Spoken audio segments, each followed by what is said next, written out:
Karthala, la série d'éruptions des mois d'avril et de novembre 2005 a été très intéressante pour les scientifiques. Elle présentait à la fois des phases phréatomagmatiques et magmatiques.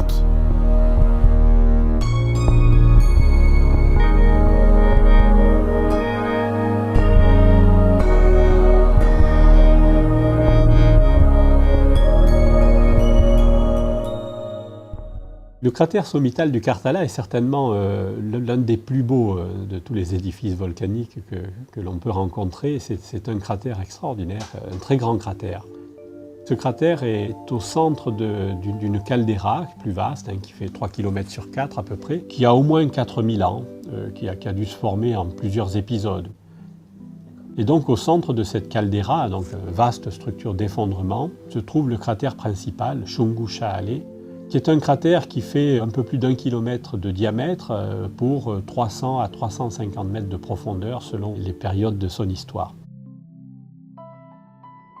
17 avril 2005. Des nuages rouges couronnent le Karthala. Les rivières se réveillent, des torrents de boue grise apparaissent.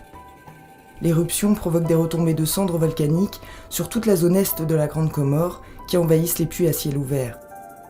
L'eau potable vient à manquer et l'air devient irrespirable. L'éruption du mois d'avril a débuté là aussi dans le cratère principal, dans le Chungusha'ale. Et ce cratère, il faut savoir, depuis l'éruption de 1991, était occupé par un lac d'eau, tout simplement parce que le cratère du Karthala est un cratère qui est très profond, qui avait, avant les éruptions récentes, plus de 350 mètres de profondeur. Le magma qui est arrivé dans ce système donc, a vaporisé ce lac et donc il s'en est suivi une éruption violente, explosive, de type phréatomagmatique. L'eau ayant été volatilisée, cette éruption phréatomagmatique s'est poursuivie donc, par une phase magmatique qui a donné lieu à la constitution d'un lac de lave, on va dire, dans le fond du cratère. Une fois l'éruption terminée, eh bien, le lac de lave s'est figé et le cratère a été à nouveau envahi par l'eau parce que la quantité de magma émise à cette époque-là n'était pas très importante. Généralement, nous intervenons le plus tôt possible, de manière, si possible, même à arriver lors du phénomène éruptif lui-même, donc pour apporter une assistance à l'Observatoire volcanologique du Karthala.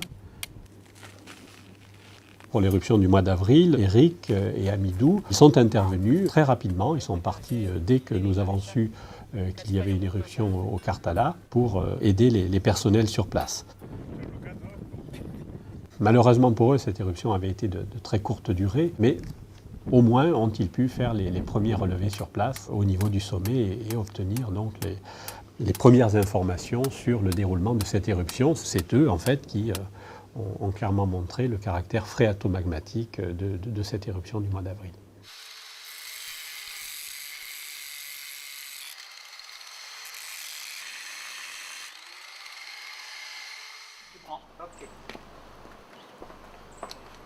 Sachant qu'on avait pour mission de ramener des carottes des cendres donc déposées par l'éruption du mois d'avril, mais il a fallu trouver des solutions technologiques. Cette solution a été constituée par des tubes en acier galvanisé qui ont été préalablement découpés sur une face. Cette face ayant été ensuite ressoudée, il a fallu donc introduire en force ces tubes dans les niveaux de cendres. Donc on s'est servi d'une masse pour pouvoir les faire pénétrer en force. Grâce à ce système, on a pu atteindre une profondeur de pénétration de l'ordre de 2 mètres à un endroit et de l'ordre de 1,50 m sur un autre point d'observation. Donc ici on a un carottage avec de la cendre. Par contre on peut constater différentes granulométries et différentes couleurs. Donc les couleurs, il y en a gris et puis ocre. Les gris, normalement, cela implique qu'il y avait eu beaucoup d'eau impliquée dans l'éruption. Et puis les ocres, c'est s'il y a beaucoup de magma impliqué dans l'éruption. Et puis, on a constaté aussi qu'il y a des petits niveaux de lapilli rocheux. Donc, ces lapilli rocheux montrent qu'il y avait un repos sur l'implication directe du magma dans l'éruption. Mais on avait aussi constaté que dans ces petits lapilli rocheux, il y avait aussi des lapilli magmatiques. Donc ce qui veut dire que l'éruption était entièrement phréato-magmatique. Le volcan, après l'éruption du 24 novembre 2005, est redevenu silencieux. Plus de 200 000 habitants ont été touchés par ces retombées pendant ces 14 jours d'activité. Cette catastrophe n'a fait aucune victime. Situé à Moroni, l'Observatoire volcanologique du Karthala est le fruit d'une collaboration entre le Centre national de documentation et de recherche des Comores, l'Université de La Réunion et l'Institut de physique du globe de Paris. Ses principaux objectifs sont d'assurer la veille du volcan et de sensibiliser la population au contexte volcanique. L'Observatoire volcanologique du Karthala dispose de moyens relativement réduits, somme toute. C'est 5-6 stations sismiques, une station qui soit capable de mesurer les déformations du sol, quelques stations de mesure des gaz et puis un appareil photo qui nous permet de suivre l'évolution du sommet dans le temps. Et donc va être en mesure de pouvoir voir arriver une éventuelle éruption.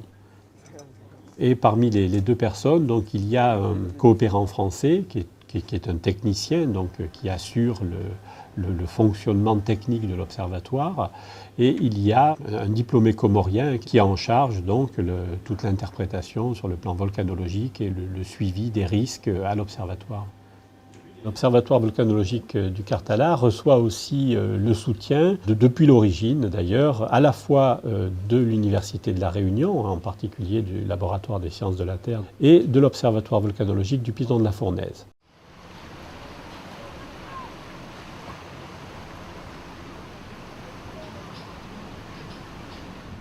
Après ces deux éruptions, le Laboratoire des sciences de la Terre de l'Université de La Réunion met en place une mission pour mieux comprendre ce volcan.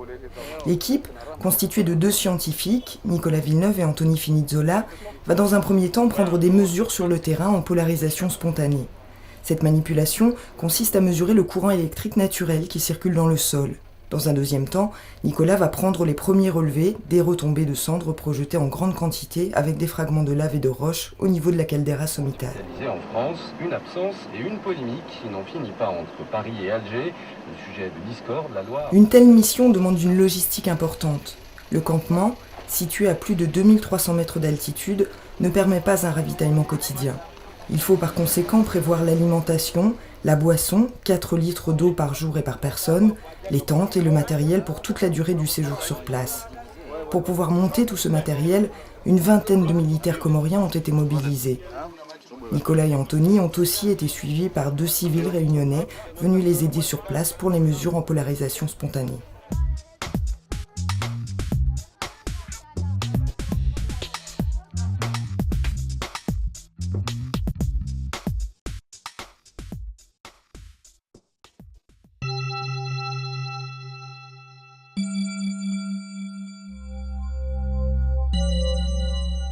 Après une longue marche, le spectacle est surprenant, lunaire.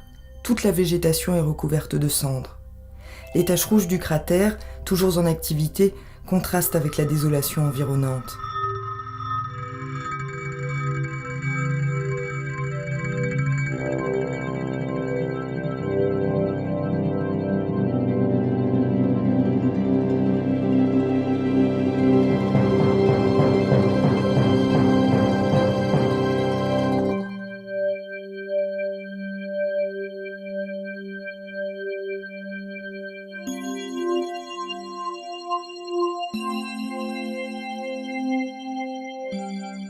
Le lendemain, au petit matin, la brume disparaît peu à peu, laissant place aux premiers rayons du soleil.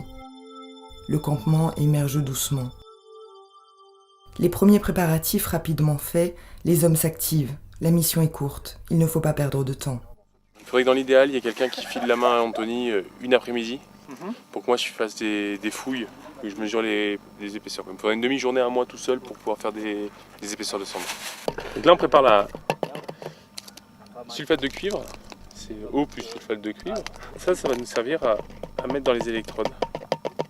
Celui-là, comme il a bien plu, il n'y aura aucun problème de contact avec le sol. Ouais, c'est bon. C'est saturé, c'est parfait. Il va juste prendre une bobine et puis voilà. On va pas loin, on va au bout là-bas. Okay. Aujourd'hui, on marche pas beaucoup. Ok.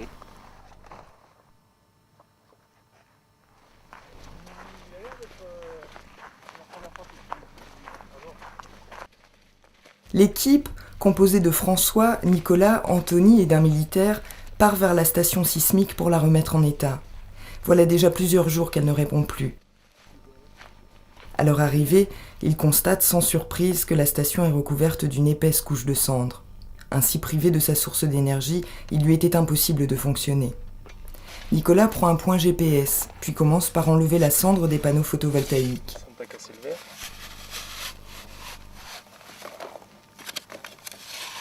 Je fais une installation. Donc après le sol tu le rencontres, je sais pas à quel moment tu peux faire la différence. Hein. Et là t'avais quoi? T'avais du sol ou de la cendre de la dernière fois? De la cendre. Ah ouais, d'accord. Pour observer la composition de la couche de cendre, il creuse ensuite un trou suffisamment large pour y descendre et décrire les différentes couches successives des 2 dernières éruptions. Entre l'ancien sol, donc avant avril, et là, on a 64 cm. Défine sur 23 cm. 2 cm de gravillon. On descend en défine sur 25 cm. Et les derniers centimètres jusqu'au fond, ils sont vachement durs. C'est possible que ce soit l'éruption d'avril.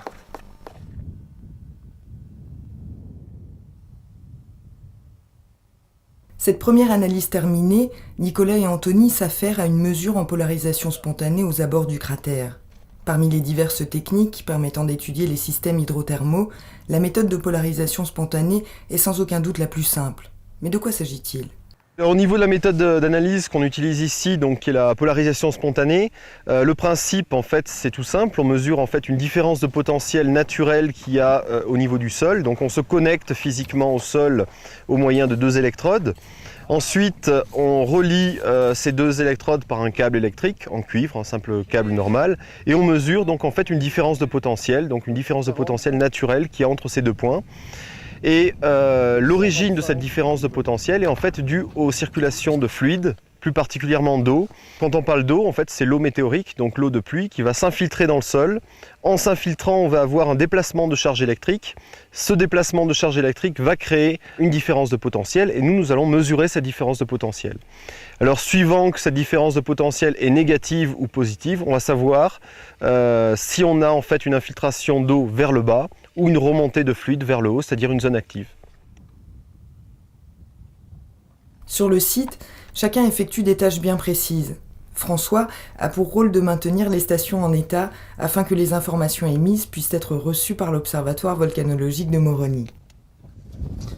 Je suis en train de regarder les cartes VCO donc, qui font la modulation de fréquence du signal sismique.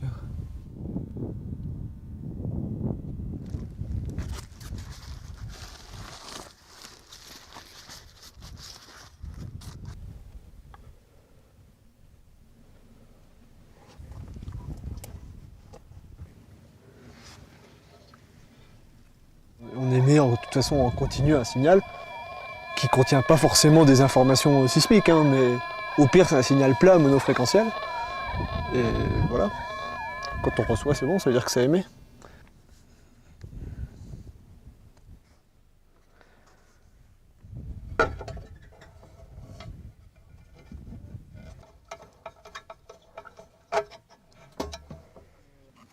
Ici, une batterie pose problème, l'obligeant à intervenir. Je graisse un peu l'écosse pour éviter que ça rouille, vu les conditions où c'est quoi, presque en contact avec la terre. C'est pas très bon.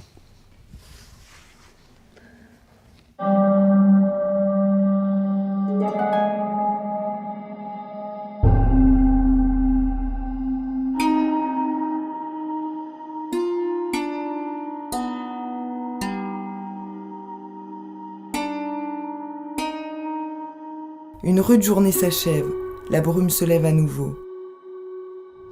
Au campement, l'inquiétude règne, toujours pas de nouvelles de Nicolas.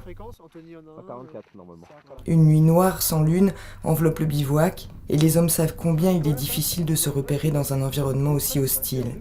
Parce que dès que tu n'as plus tes points de repère lointains, il n'y a plus de repère. Un repère proche, ça n'existe pas. Et tu as vite fait de un petit peu dévier, quoi. Et ben en fait, on a fait beaucoup de points. Ouais. Et je crois qu'on souffle un peu. Et en fait, il fallait récupérer les affaires. J'avais une lampe, un GPS, tout. Mais le brouillard s'est levé. Et puis après, quand il s'est levé, on s'affole un peu, quoi. Heureusement que il y avait les radios. Et on m'a expliqué par où passer. Moi, je suis pas trop le truc de Faut pas travailler manipuler nuit, la nuit. Moi non, quoi. On se perd très vite, hein. Même 2 jours. Hein. Ouais. Quand t'as plus de repères loin et comme proche, tout se ressemble. Non, mais c'est bien. On a vu ce que c'était, on fera plus. Après une journée bien remplie et pleine d'émotions, l'équipe se restaure au coin du feu. À plus de 2200 mètres d'altitude, la température avoisine les 5 degrés. C'est l'occasion de faire le point sur les événements et les observations de cette première journée.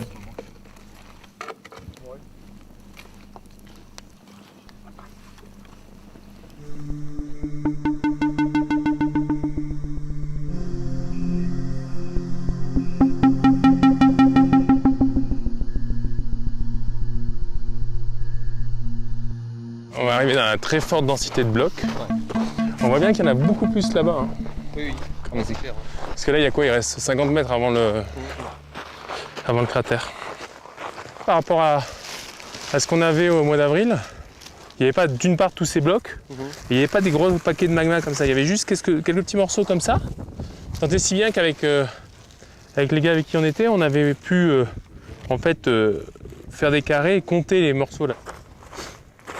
On va prendre une distance pour voir la distance au lac. Ouais. Et puis les parois aussi. Par contre là on va noter le point GPS ensuite parce que ça nous permettra de savoir d'où on a regardé. Ouais, ok, donc là c'est un système de tachymètre classique en fait, hein. Ça donne une distance, ça envoie un rayon et le rayon revient. On a tous ces éboulis qui ont lieu en ce moment qui mettent un panache devant nous et du coup on a vraiment du mal à faire le point. Donc on fait le point sur quelque chose de très près mais de très loin c'est très difficile. Le lac qui s'est mis en place est venu boucher un beau cône hein, qui était là. C'est un volcan qui est tellement grand que si on cherche un peu on trouvera quelque chose qui a changé mais c'est pas sûr. Hein. Ce qui est marrant c'est ces deux petites îles hein, là qui sont en bas, hein, ouais. Qui sont hyper oxydées en plus dessous. Quand on regarde les bords du cratère on voit très bien qu'il y a des lits de zones blanches, plus foncées, plus blanches, plus foncées. Et ces zones blanches, en fait, ce sont les cœurs d'écoulée qu'on refroidit tout doucement. Ils sont très compacts hein, parce qu'elles ont eu un temps de refroidissement très long. Et c'est ces fameux cœurs de coulée qu'on retrouve là. Hein, en fait, c'est très simple. Hein, on n'a qu'à regarder au sol, on voit un caillou blanc. Ce caillou blanc il est de la même origine que le caillou blanc qui est en fait en face de nous.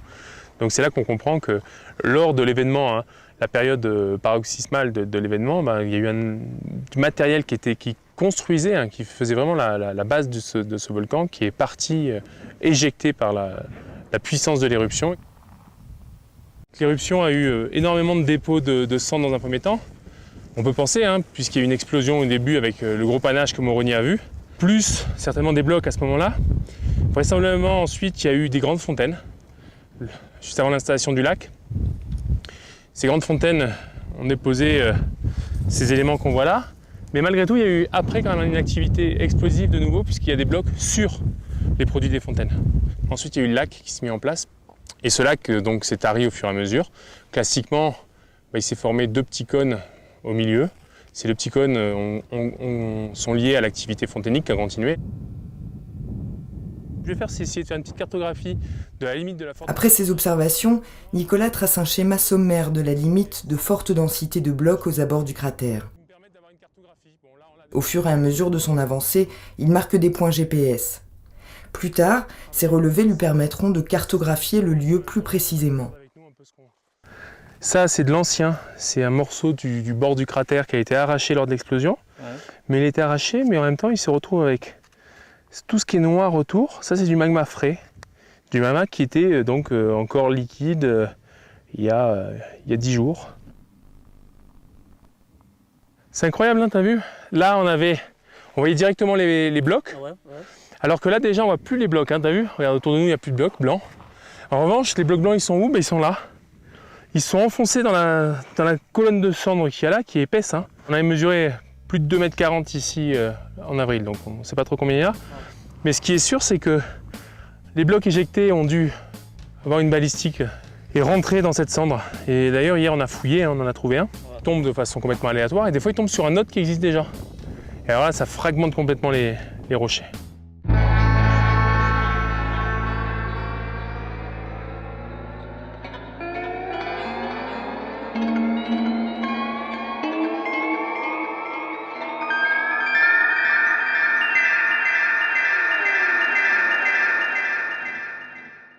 Loin du Karthala, au laboratoire des sciences de la Terre de l'Université de La Réunion, Nicolas expose les premiers résultats issus des données et observations ramenées des dernières missions. Après plusieurs mois de recherche, il présente une cartographie précise des blocs projetés. On s'aperçoit que spatialement, il y a une zone préférentielle de retombée de blocs, en tout cas de blocs visibles. Les blocs sont principalement sur la partie nord de l'édifice, vraiment à proximité du Shungu Sha'ale. Ce qui signifie en fait que soit l'énergie dépensée lors de l'explosion a été relativement faible et a balancé ces blocs pas trop loin, soit qu'une seconde vague d'explosion a entraîné des dépôts de cendres sur les premiers blocs déposés. Magali a été faire de la stratigraphie, c'est à savoir mesurer les épaisseurs de cendres, mais également échantillonner pour regarder ce qu'il y avait dans ces cendres. Le but ultime de tout ça était de regarder si on trouvait dans ces cendres du magma pour savoir si les différentes étapes de l'éruption étaient systématiquement phréatiques, c'est-à-dire sans magma, ou phréatomagmatiques, à savoir avec un apport de magma juvénile.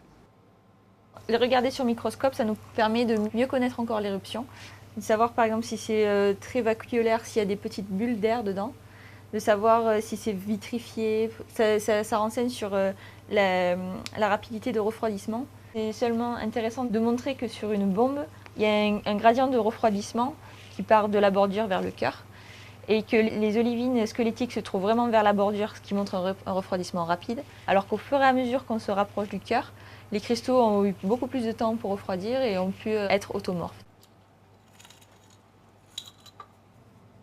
Nous, on a échantillonné. Pour mieux connaître l'éruption, on a regardé vraiment tous les dépôts, les cendres, ce qu'elles contenaient. Donc les fragments magmatiques, ce que je regardais sous microscope. Les fragments magmatiques ont montré que l'éruption de novembre 2005 a été phréatomagmatique. Donc il y avait de l'eau, mais il y avait aussi du magma. Anthony, de son côté, commente les résultats obtenus à partir des mesures de terrain en polarisation spontanée. Déjà, il tire des conclusions. Ce qui est particulièrement intéressant sur cette carte, où on visualise très bien avec les zones rouges, donc les zones préférentielles de remontée de ces fluides, les zones bleues et vertes, les zones moins actives, on dira, mais on visualise tout de suite que la partie nord de cette caldeira est une zone particulièrement propice aux remontées de fluides, contrairement aux deux lobes sud qui sont nettement moins actifs. Les parois de cette caldeira limitent vraiment l'extension de ces fluides latéralement, c'est-à-dire que dès qu'on passe de la caldeira qui est particulièrement rouge à la bordure de cette caldeira, on passe en fait d'une couleur rouge très vive à une couleur vert ou bleu, c'est-à-dire nettement moins active. Donc on a la circulation préférentielle des fluides qui remonte presque uniquement dans ce lobe nord de la caldeira et est limitée par ces parois.